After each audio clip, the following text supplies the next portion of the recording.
Whoa, welcome back. Today I want to show you a few items I picked up that we're going to start a new endeavor.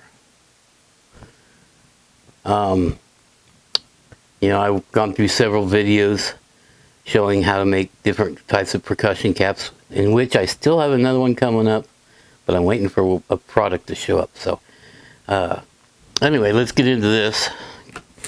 Of course, from the thumbnail you could probably tell what we're getting into, but let's go ahead and do, I guess, what they consider an unboxing. All right.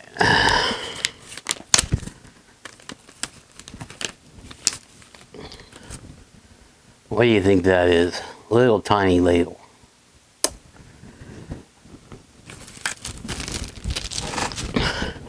Now this box, oh gosh.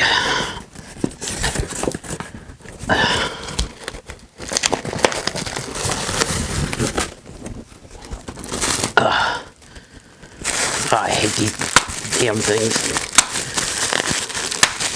You gotta pop them or they'll take up so much damn room in the garbage. But we'll get into the rest of this coming right up.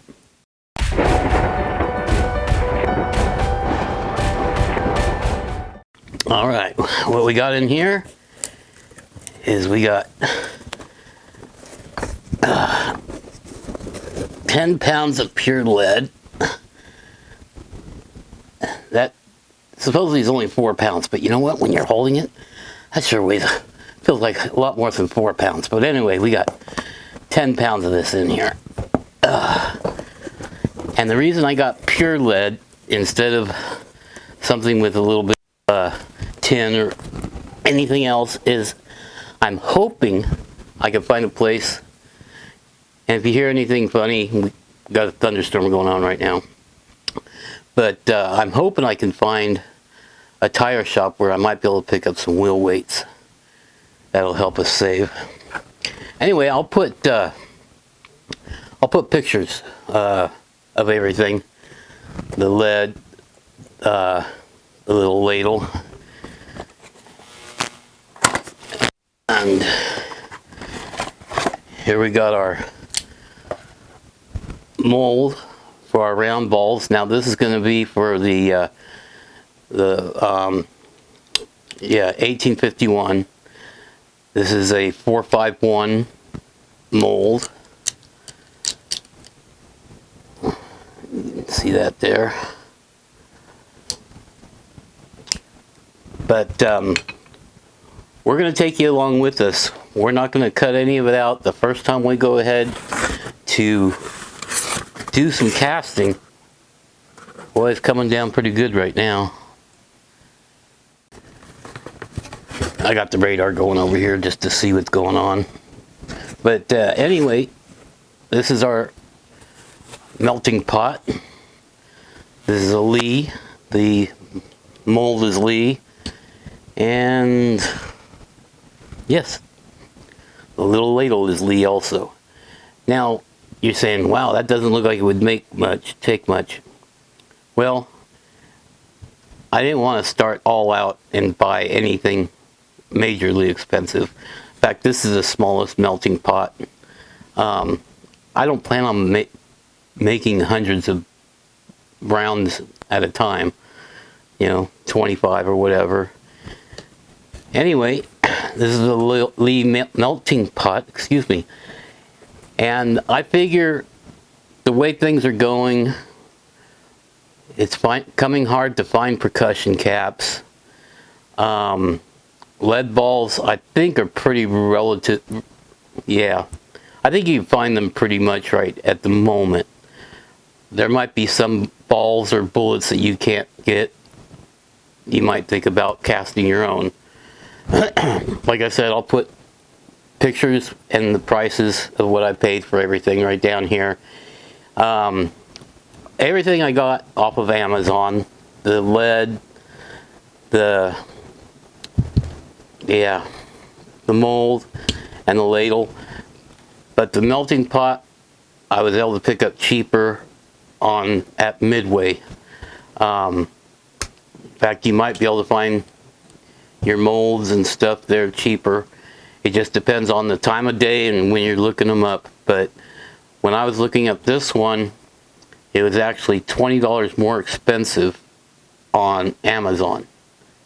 So that's why I got it on Midway. I always research everything and kind of check out to see what's what, because you just never know. I'm living frugal, you know. Whatever I buy, I usually research it.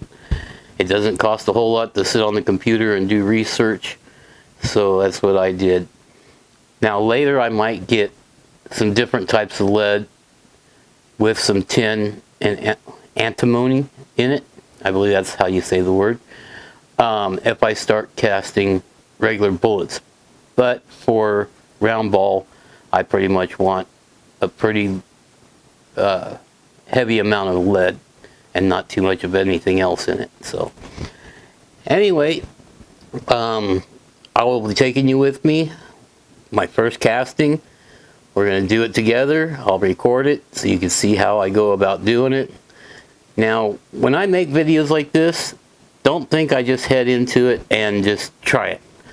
Believe me, I've watched probably 100 videos on casting, so I have researched it and looked into it. I will tell you right now, the lead, that's why I don't like messing with it too much. Lead is poisonous, as most of us already know, and whenever you touch it or fool around with it, like I could see particles of it on my hand. So you want to make sure you wash your hands. Don't smoke, don't eat, don't drink around it. When you're melting it, do it outside. Don't lean right over the top of the pot if you can avoid it. If you're going to be doing this in a garage or something, try to have a fan not blowing on it, but exhausting away from it. You don't want a fan blowing right on this. It'll cause the melter to overheat because you're cooling the outside of it while trying to warm the inside of it, if that makes sense. Anyway, I just wanted to jump in, show you this, do an unboxing sort of, and corner of my eyes itching, and kind of let you know a new project that we're going to be getting into. We pretty much know how to make our own percussion caps now, so now we're going to be working on making our own bullets. After we get that down, then we're going to get into one more step, and what is that? Yeah, you got it.